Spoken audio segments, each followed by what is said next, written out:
Bong bong, sleep Hey, deprived. Welcome to the Sleep Deprived Podcast. Hundy Thou style. Hundy Thou style, no sleep. No sleep till Brooklyn. Why didn't you get sleep? Till Why New didn't- West. Yo, because we fucking crushed it, bro. We fucking were on a yacht in the right where you are. Are you on that? Hell yeah. Are you still on that yacht? I'm still in the yacht, buddy. And then we were in the inlet there by Science World. Are you technically a stowaway?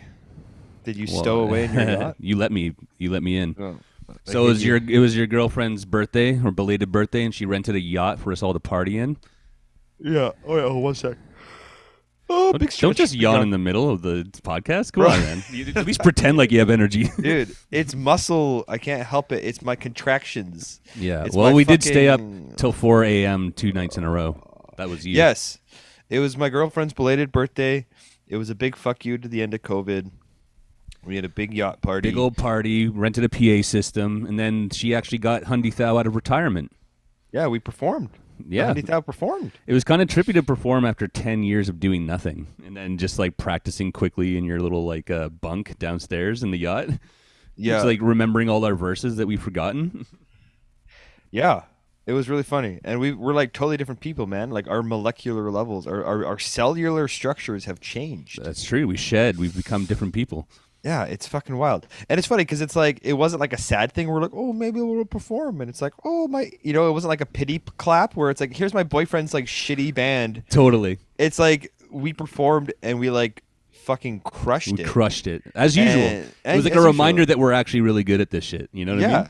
And it was like a audience of people that had never seen us, and like I Never think had seen like us. extremely low expectations. Be like, oh yeah, Tina's boyfriend raps with his friend. It's gonna be kind of funny. And then we just came in and just like absolutely destroyed. And then everyone was Destroyed. actually impressed. Yeah, dude. And people were like, yeah, exactly. And it felt really good to come in and fucking just completely crush it. And people were laughing and clapping and fucking into it. And like, Yeah, and like that was like the set off Impressed. for the night too. So it was like after that, there's a was. DJ played, and like we just basically like laid the foundation of a good time. yeah. And then everyone was like smiling and happy. It was awesome. It kind of like reminded me that I love performing.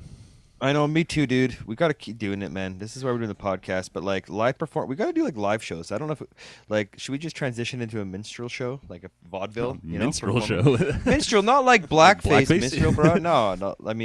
No. I mean, maybe should we do that? Is that Shit. edgy? Hey, we're bringing it back, right? I don't Hey, know. man. Cyclical. Don't put your PC woke shit on me, dude. That's right. It's just art, dude. You just don't Bro, understand. like fucking slavery's over, dude. It wasn't me.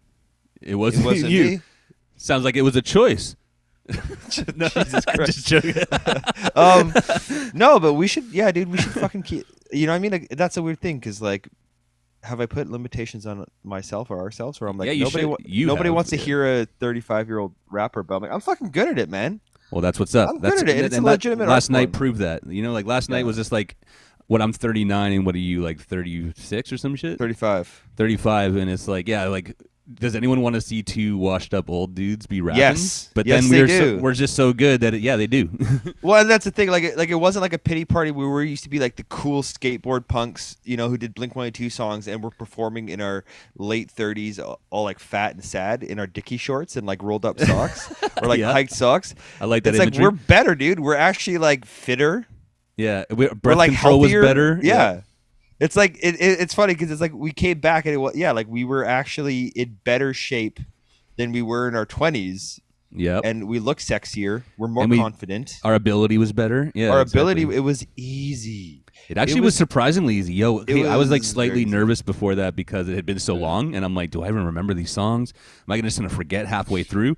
But then once we started doing it, it was just like, yeah, like riding a bike, man. It was just like getting back on. Yeah, it was fucking easy, man. I'm like, fuck, we could kill it. Like, we're actually like good. Yeah. I feel like we're these jazz musicians who just reunited, and then it was just like all our fucking little licks and shit were just there in the bank, ready to go. And it sounded good. Yeah, it's in the high of after performing, like actually doing that. Yeah, during and then after are the best feelings. I really miss that because like performing is fun once you get in the zone, and then like afterwards when you're just feeling the glow of that and all that dopamine is in your brain and you're just like, and everyone had a good time, and then I enjoy compliments. I'm sure you do too. But it's like nice when people come up and they're like, "You guys were really good," and you're like, "Thank you. Keep saying that." Just like makes you feel good about yourself, And I haven't performed in front of people since you left. So Yeah. it's like Since 2014 at least. yeah. So That's like 6, 7, 8 years, man. Yeah. God damn. I know, and I think for you it's especially fun because a lot of those people, almost all of them, knew you, but they didn't know that aspect of you. And then to see it just happen and then be impressed by it is pretty sick. Yeah. Yeah, so hey, the Hundy Thou podcast was born out of necessity because we stopped performing. And we're just like, we want to still be friends and do stuff together. So we made this podcast. But then just doing that reminded me that, hey, we actually could do that too if we really wanted to, you know? Yeah, I know. We got to expand our fucking empire, bro. We could do it all, man. Yeah.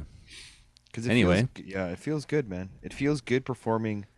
Because, like, we're not, like you and I are I think, approachable, friendly people. Mm-hmm. But even with these friend groups, right? Because it's like, I have like ADHD and like I suffer from social anxiety. I've had social anxiety issue. Like I've had anxiety since I was a fucking child. Wow. And I have a hard time looking people in the eyes when I talk. I kind of stand back a bit and like guard because you know what I mean? Because I don't want to overshare with my ADHD brain or say something weird or like right. You know what I mean? You're conscious of your words. I'm conscious, and sometimes I'm a little too conscious where I'm just kind of like clearly kind of like ugh, like. But then performing and having that like fucking laser beam, razor's edge, where I'm like, I'm in fucking control. Yeah. I'm really good at what I do. People are looking at me, and I get to dictate sound and space. It's like a one-way conversation. Yeah, dude. That's what I mean, and maybe that's what I want. I just don't want people to fucking talk to me. I want to talk to them. Yeah, and I want them just to shut the fuck up and listen to my glorious words. This is essentially what it's about, Chris, is that's why we have a podcast. I'm just blooming into the narcissist I was meant to be. Yeah, exactly. I'm floating on my lily pad down the Fraser River being praised by everybody for my skills. Some would say that's the whole point of like a podcast. Like, who the fuck cares what we have to say? But, I don't know. 30 people. Yeah. Yeah, anyway, I know. Like it's crazy. Another thing though, COVID related, is that like after that party, it was like I had realized that we haven't really partied in a long time. You know what I mean? With a bunch of like a group of strangers, and like I didn't feel like scared or anything. I had no anxiety about like COVID somehow. Like I don't know why, I just don't care, I guess, anymore. But like seeing that open up and being like, hey, there's a hunger for shows. Like once the shit, like the restrictions go down, people are so hungry to go out there and socialize and have that show part of them again that it's like you should, if you have a musical project, you should be practicing right now and getting tight, because like when that door opens, people are going to go to anything. I feel like I think shows will be full at first, Yeah, I think so, dude. People were hungry, dude. There was a lot of just fucking release valves just getting open. People were just letting off steam. Pissing, what is this? Shitting. The 1860s? What is this? A steam locomotive? What are you talking Everything's about? running off steam. The steam, my friend. Definitely on the windows in that yacht. That's the gassy jacks. Gassy Jack. The gassy jacks, my son. Yeah, everybody was just letting fucking loose. Yeah. Because it was, dude, it's like, yeah, like this needs to happen, and it's not like I don't think it's an irresponsible thing. I think it's just people are like, cause like, and like that's the thing. Like this is what's been so frustrating with COVID, is that like we all know that sitting in your fucking box and not talking to anybody, regardless if you fucking subscribe to that introvert extrovert bullshit, which I don't actually believe exists. Yeah. But like when people like, it's not healthy. No, it's not fucking healthy, and like people are frustrated, and rightfully so. And everybody wants the mandates to end. Mm-hmm. Everybody needs this release, like more than anybody. Like I want to go out and get fucking mostly the truckers in Ottawa. Yeah, the truckers, brother. Well, like that's the thing. Let's not talk about them though. We're giving them no attention. But this is what I'm saying. It's like this weekend was crucial. It was so crucial just to socialize and talk to people. Well, I've met a whole bunch of new people, which I haven't done for fucking ever. Like went to a party and I didn't know anyone there except for you and Tina. So it's like I actually met people and socialized, which I haven't had to do in like years or 2 years, I guess, since like yeah, it felt really good actually. It feels good being surrounded by people that you like. But yeah, you don't necessarily all like and there's no neediness. We're like, you have to hang out because I don't know anybody. Everybody's just hanging out. Like I didn't talk to most people. Like I saw them, I was almost like this focal point where it's like, oh, it's Mark, like Tina and Mark. So it's like everybody knows at least either Mark or Tina or both, Yeah. and they might know half the people there. Yeah. Or a quarter, and then everybody's hanging out because everybody's vouched for too. It's a party where Yeah. everybody's vouched for. It's like, oh, you know Mark and Tina, like, okay, No weirdos showed up. Yeah. Well, except for that one guy. there was the one guy. And shout out to James, man. Like, you know, you got some issues, bro. Like, but like, there were some guys that like were just the first night. To give everybody context, it was no music was played. Like, there's music, but like we didn't perform. There was no DJ. There was music set up, but like just people random got songs fucking put on. schlackered. People just got like, I think they were just so stoked to be on the boat, and a bunch of people showed up and just got fucking drunk. And Yeah, it was sketchy. Some little like, and yeah, baggies like, were taken out. So there was this one guy where he knew me. He didn't really know anybody else. His friends who he was with, who he came there with, passed out. They got drunk, passed out. So he was left alone around unfamiliar people. Yeah, but he was really kind of like, he did that like booze cocaine psychosis where he's like, oh, these people are the enemy, like the ops. He basically declared a group of people the ops. And kept coming to me. He's like, Mark, come here. You know, there's just some people out there. You know, people, I'm just trying to hang out and people. And then in my mind, I'm like, okay, bud, but like, you're probably the guy causing weird shit. You're the weirdo. And of course he was.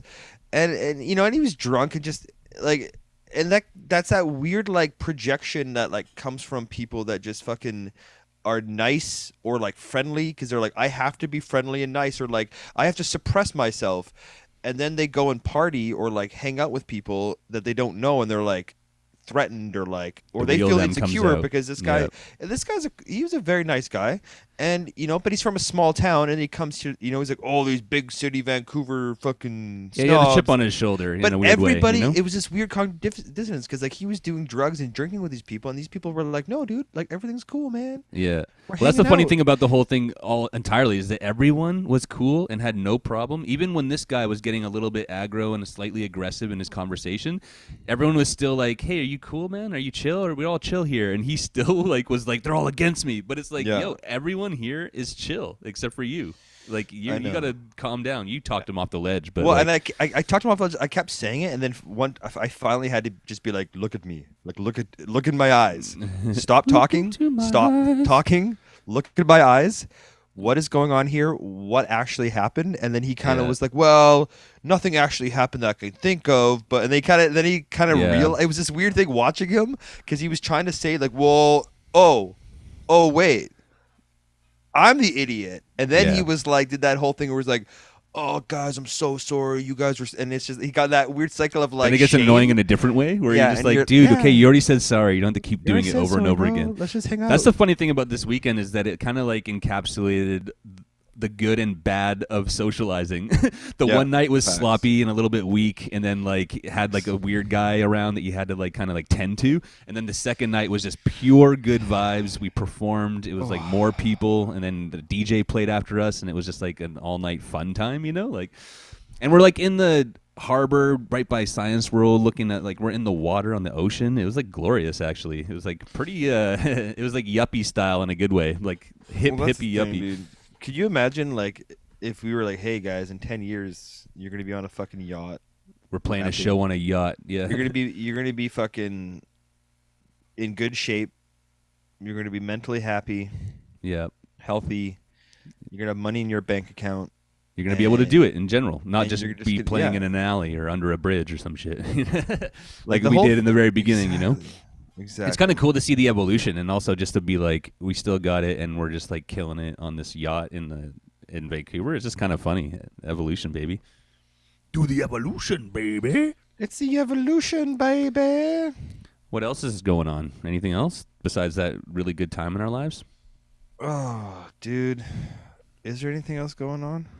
What are you all up to out there? Are you happy that life is about to carry on, maybe? Yeah.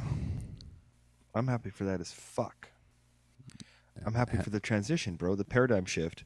Yeah. It's not gonna go. There's no normal, but like, let's just fucking just get a little looser. I'm all about the loosey, baby. It's all the loosey goosey. The loosey goosey. I just want to just fucking not have to fucking wear masks aren't that big of a deal, but like I just don't. They're annoying though, man. They're annoying. I would love if they just went away. Gross. To be honest, and they're trash. Yeah. Well, and at this point too, it's like the Omicron, like it just really gets in doing anyway. much. Yeah. It's all like leftovers of a thing that we used to do that and I mean, maybe did something. If people want to educate us, like we might just be talking shit. We never. I mean, we blatantly and on purpose don't do any research, and we just talk on purpose. Yeah. So like, if you guys, if somebody who listens to this episode is like, well, actually, the KN95s do actually decrease, deteriorate. Oh, sure, and accepted. But like, I'm just like, just the fucking mandates, bro. Like, I'm just so ready to get my truck going, man. I know I'm late, but like, I just want to drive to Ottawa. Oh God, and fucking just start. I want to just run over Justin Trudeau. No. I want to run over. That's the fucked up thing, is, man. Everybody hate, like. You're I not don't special. like Justin Trudeau. Yeah, you're not special for hating Justin Trudeau. He sucks. Yeah. but we're talking about it. I want to boycott even talking about it. Okay. To be honest, it's like not even worth it. That's we're all going through this together. Everything sucks. Yep. Let's just. But everything is get also over it. good. That's the thing, man. Yeah. Everything's good. Like, this pandemic wasn't that bad. Like this. It wasn't. That's a funny thing to say. Yeah. It wasn't, man. Like, I mean, it's been shitty, and but like, maybe it's because I've dealt with mental health, and like, it's like, man, like, shit's been bad before. Like, hardship, like, I just feel like we've experienced a challenge, and everybody's just like, oh, my life is ruined. I'm fat, and I'm sad, and I'm It's like, yeah, dude, it's been hard, but like, it's okay.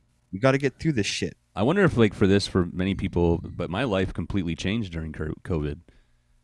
You disappeared, but like it basically completely changed. So it's like been an extra strange time for me, because like I've had to readjust to an entirely new life during this exact time. It wasn't like I just continued living my life as it was through COVID. Do you know what I mean? Yeah, that's impossible. Yeah. Well, I mean, you kind of did. You bought a place with Tina and moved in together. Like. Well, I mean, I've changed my life. I guess that's actually a big change. I also just changed my life. Yeah, like I leveled up. Yeah, that's true. Yeah. I hope that happened for a lot of people. I hope it was more of a positive than it was negative, No, it was negative. For you?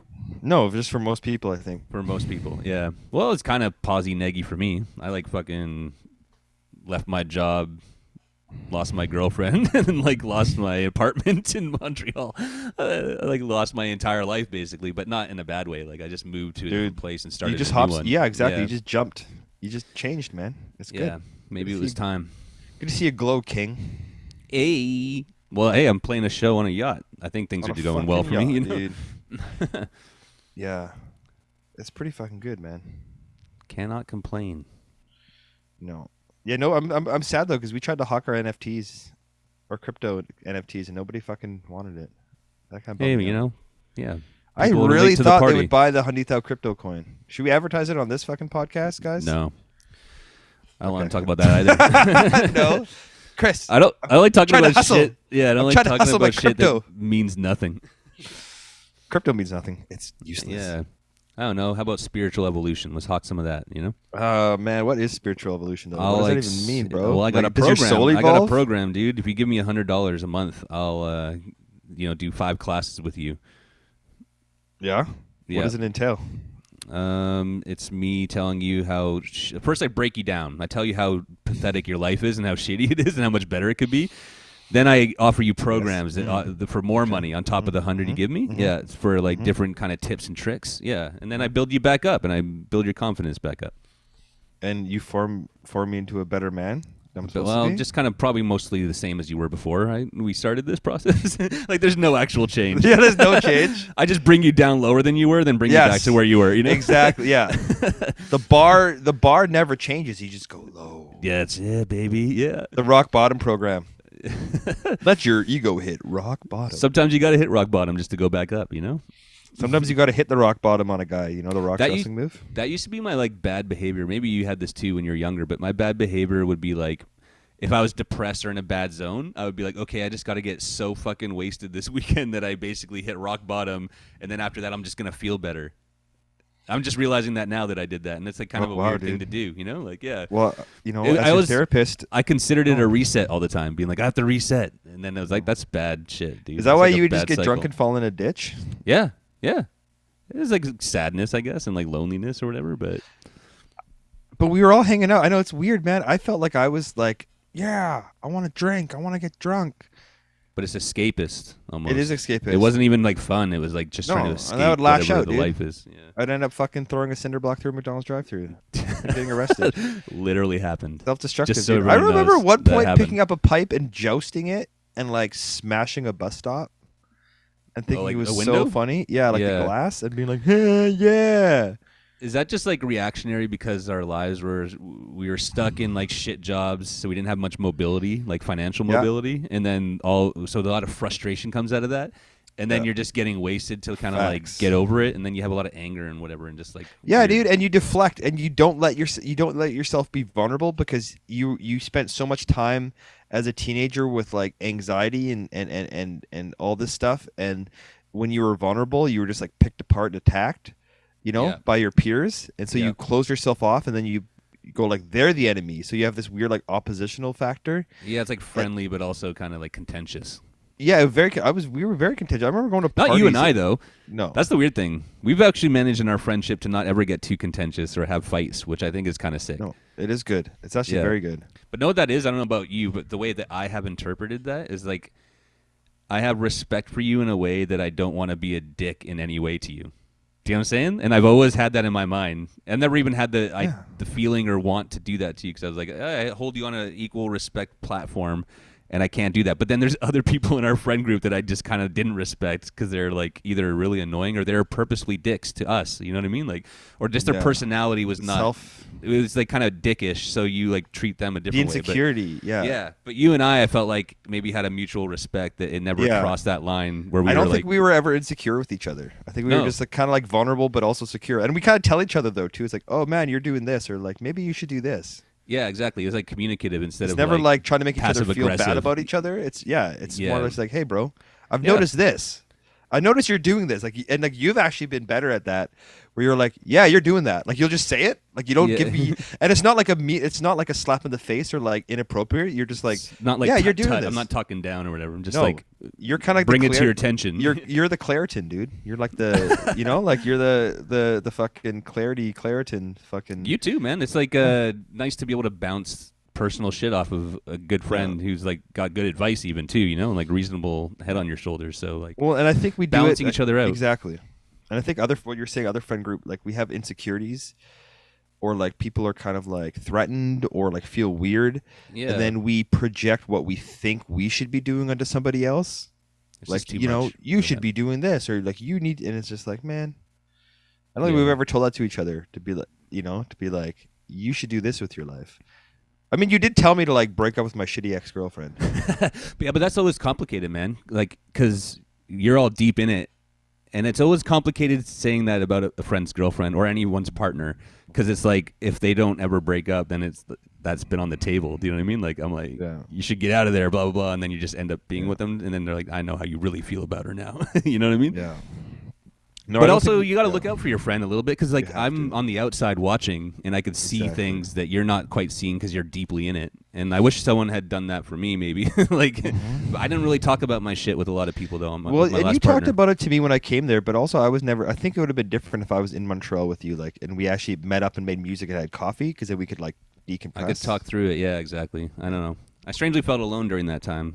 Sorry, brother. I'm sorry I wasn't there. It's all good. I mean, it all sort of worked out in the end, I guess. It actually did. It actually worked out good. I know you're carrying some baggage, but like it's like from an outsider, bruh. Yeah. Doing great. Hey, thank you. The baggage will dissipate. It's like a compostable bag, it'll decompose. Go back to that's a good way to think about it. Yeah, exactly. But hey, friends, dude, and guys, people listen to this. Let's try not to be contentious with each other. I think we should all re-examine our friendships and don't like cut people out that are toxic, but just be like, why do I feel like this with this friend? Yeah. Do you mean like why do I feel? Yeah, and like for example, like I love my Matt. I hope he's listening to this. I love my twin brother more than like he's literally my clone. But even when he and I have this brother shit that I work on, like where I he comes in a room and says stuff, and then I automatically have to in my brain I'm like, oh, that's wrong, or like, and I'm like, man, like I don't want to how do I examine that? How do I break those down? You know, how do we have a relationship where we don't needle each other or nitpick each other? But that's been like growing over time. And that's like the thing also with relationships is that sometimes you just grow into patterns. Yes. And they could be good or bad. You know what I mean? Like, that's why I'm saying I'm like very thankful that our pattern never got bad. Like, we just stayed in a good pattern forever. And that created a firm, established, like, do you know what I'm saying? Like, it never crossed over. But sometimes you could like start good and then cross over to a bad one. And then if you just repeat those cycles, then you're now stuck in this new shitty pattern. You know what I mean? Like, facts, dude. And that's not good. And I think maybe just because you guys grew up, you know, all your lives sharing rooms together as kids and stuff like that, like, you probably just developed that relationship and it just got firmly entrenched over time. You know what I mean? So it's hard and projecting break each other's that. anxieties onto each other because we're near each other all the time. I know. Yeah. It's not impossible, honestly, but it does take a bit of work. It takes a work. It has to be mutual. Yeah, like remember my shitty attempt at explaining like plastic neuroplasticity, but basically it's the same thing. It's like you have like, you know, pathways in your brain and like habits that are easy to get to, and once you establish those, you go to them quickly. But when you try to break that pattern, you have to almost do more work to reestablish the new lane. Do you know what I'm saying? Like, that takes a lot of work. Exactly, and I think we have those pathways. Those have been entrenched because like Tina and Aurora. Last night we're like, wow, you guys were so like. Tina was like, it's not even because she straight up was like, she's like, that was so good, and I'm not saying that because I'm dating you. Yeah, like you were like really good, and they were like, yeah, you and Chris just have this chemistry and blah blah blah, and like how that happened. I'm like, well, we just became friends, and like, but we also bonded because I think we grew these pathways musically and friendship, and they just like, so we have this weird symbiotic like creative strength. Yeah, where it in some ways, like for me, and this is just me, it's become a codependency with you, where I'm like so comfortable with Chris, and I'm like, oh, that's like my other half creatively, where it's so strong. Like, you know what I mean? So when you went, it was hard to be motivated because I'm like, I don't have anybody to bounce this off of. I could see that. I feel weird. Like, yeah, definitely. Same with me too. Like I wanted to do podcasts or just do other creative endeavors, but alone seemed weird. But with you, it's very easy. Like even this podcast, you know what I mean? So, like, to reestablish that, I don't know. And I think it's also because we probably never. I like how we're just on this podcast, we're just talking about a relationship. But I think it's because we never put each other down ever. Or crossed into another zone where it was actually like negative things. We never did that ever, which is actually surprising. Because sometimes you have friendships, you have like a little spat or something, like you have a misunderstanding and then it causes like a small issue, then you have to fix it. But that actually strangely never happened with us. And I think it's like the closest that ever happened actually is like, I don't know if you remember this, but when I think this is like dirty. I don't know, not dirt, but like, do it, spit it, but like, bruh. I think Rachel and someone was like attacking Justine online on some like, you know, public thing, and it was like very minor and it was like stupid. But then I think we talked about it, but we never got too deep into it. It wasn't like, hey, you got to stop that. What are you doing, man? It was more just like, hey, dude, like blah blah blah blah blah. And then that was that at Paul's? Did we? Yeah, it was. You remember that? Yeah, dude, I remember that. No, and I was just like on I think you were like, you're talking too much on Facebook. Like you're really. But you're getting aggro on. You're getting online, aggro on Facebook, yeah. and like, you're arguing, and I was like, whoa, and you're like, you are, and I was like, oh shit, I am doing that. Yeah, like, but it never got crazy. That's what I'm saying. Like we never. Well, I was never like, fuck you, Chris. Yeah, like, I never got threatened by you. Yeah, exactly. Because it's not like I'm like fuck you. I'm just like being like, hey, dude. So I don't know, like that's very important because why would you want like a contentious friendship that's like always up and down and shit like that? You know what I mean? Like, well, we do challenge each other. Do you know what I mean? Like we do, big time. We do like we don't. It's easy to challenge each other or be like, you know what I mean? But it's never put down. It always comes from a place of like, oh, do this, or like I think you know, or have you thought about it this way, kind of thing? Because we're two different people. I mean, that's maybe part of this. Platonic life partner friendship, but it's like we like fill out different parts of our personality with our, you know what I mean? Like we fill holes in each other's personality. Yeah. Hey, this is the friendship episode. This is the friendship episode, and friends are important. Yeah, and I hope people out there have really good friends, at least one that you could actually like. To call, dude. We've been calling, with. Man. Yeah, you got to call your friends. Call your fucking friends, dude. Definitely.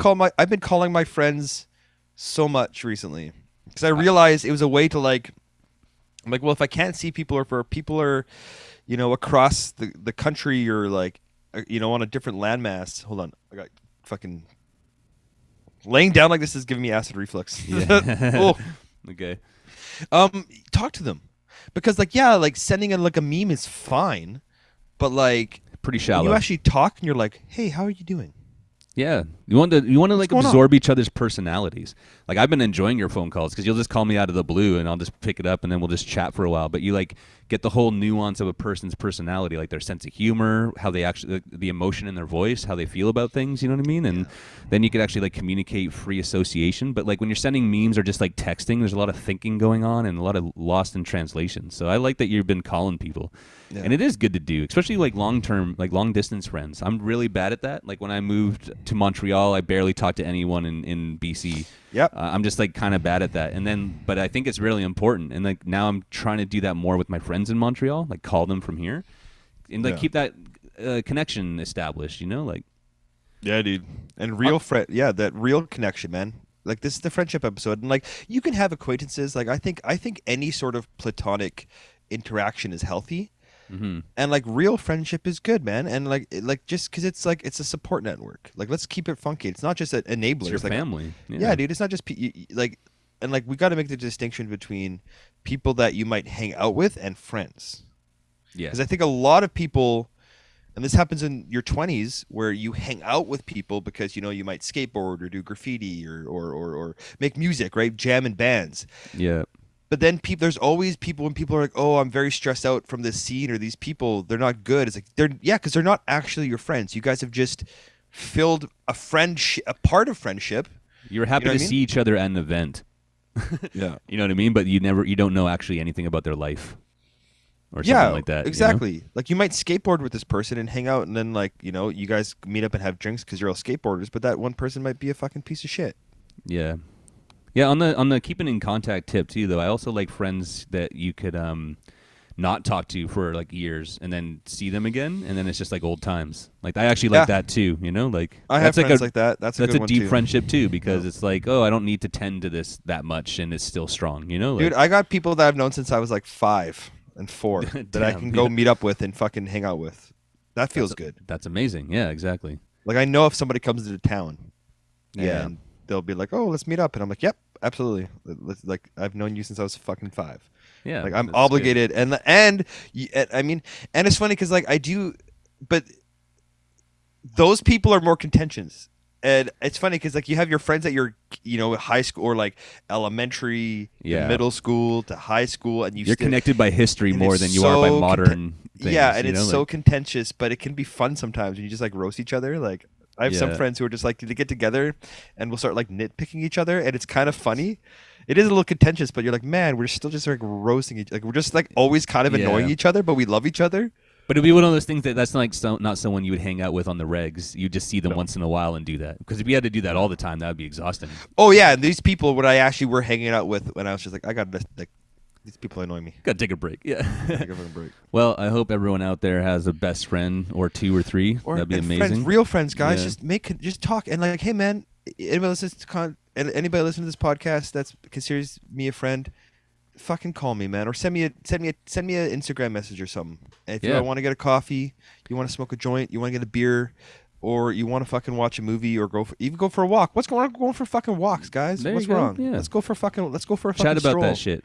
Get some shit off your chest. I remember, dude. Like, honestly, you've been a very good assist for me during this time right now, because I'm going through, like, the breakup's already happened. It's not even going through a breakup. But, like, if I had no one to talk to about this, I would just be suffering alone. Do you know what I mean? Like, and it's like, so you've been a great help with me on that. Even back when it was, like, sort of in the middle of being bad, it was like you were there, you know? So it's important to have that, because otherwise you just suffer silently, and it could just, like, weigh on you, you know?